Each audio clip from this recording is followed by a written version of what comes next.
Sweat dripped into Samantha Forster's eyes. She blinked furiously, but it didn't help. Her eyes still burned. Looking down past her cut-off jeans, she saw that her tanned legs were marked with smears of red-brown paint. When she tossed her head to fling back the bangs stuck to her forehead, she stumbled on a pebble and tripped. Ow! She might as well howl her discomfort. No one was around to hear. This had sounded like such a good idea a couple of days ago. Blind Faith Mustang Sanctuary had hundreds of acres of fenced land that bordered wild horse country. Mrs. Allen, the sanctuary's owner, was a soft-hearted but particular woman, and she wanted her miles of board fence painted to match her redwood barn. Sam had known she'd have to work hard, but Mrs. Allen had tempted her with exciting possibilities. With wild horses inside the fence and wild horses outside the fence and Sam in the middle, who knew what wonderful things could happen? Besides, she'd be doing a good deed. She knew darn well she should store up good deeds and make sure Dad, Graham, and her stepmother Brianna noticed, because horses got her into trouble. She didn't plan it that way, it just kept happening. This chore couldn't possibly get her in trouble. She had a week off from working in the Horse and Rider Protection Program, and she knew how to paint, so she'd snapped up the chance to help Mrs. Allen. It wasn't all fussiness either. By next summer, Mrs. Allen hoped to have the ranch so tidy and organized, people would drive from all over the country to see mustangs living as they were supposed to, wild and free. The only difference between her horses and those of the surrounding range was that these mustangs would have died if Mrs. Allen hadn't saved them. Trudy Allen had adopted 14 captive mustangs. One had malformed legs, another was blind, the rest were old or unbeautiful. All had been declared unadoptable. Mrs. Allen had taken them in before they could be destroyed, and she'd turned Deer Path Cattle Ranch into a place where horses ran free. She deserved Sam's help. Besides, Sam thought, gazing over her shoulder toward the Calico Mountains, she'd seen the Phantom here several times.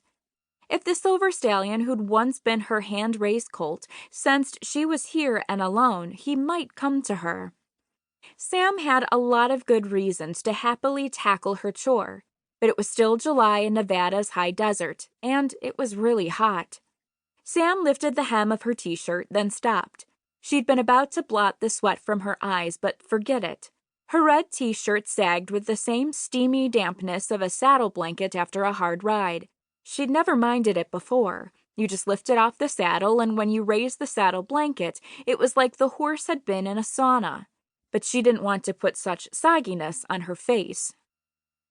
Sam smiled at the image of her bay gelding Ace in a sauna. The best thing about working alone was that no one would hear her silly thoughts, not even Ace. For the last 2 mornings, Sam had ridden Ace to Mrs. Allen's house, then said a prayer for her own safety as she climbed into Mrs. Allen's tangerine-colored pickup truck for a ride out to the section of fence she'd be painting. She didn't really mind sharing the front seat with Imp and Angel, 2 Boston Bull Terriers who bounced on her lap as if they hadn't noticed she'd taken their usual place in the truck. It was Mrs. Allen who scared her. Mrs. Allen might be the worst driver in the world. She pressed her foot to the floor, accelerating over sagebrush, down gullies, and up rocky side hills. Instead of staring through the windshield to see where she was going, she usually turned to Sam and kept up a running conversation. The first rough drive from the ranch house and saddle horse corral out to the raw wood fence had resulted in paint cans popping open and spewing paint all over the bed of her truck. Once they'd reached their destination and started to unload, both Sam and Mrs. Allen had been surprised. "Looks like there's been a massacre," Mrs. Allen had grumbled. Since then, she'd insisted the unopened paint cans be left along the fence line. "That way we don't have to haul them out with you," Mrs. Allen had said, quite pleased with her solution, but something about the idea made Sam uneasy. Coo, coo. Sam looked over each shoulder.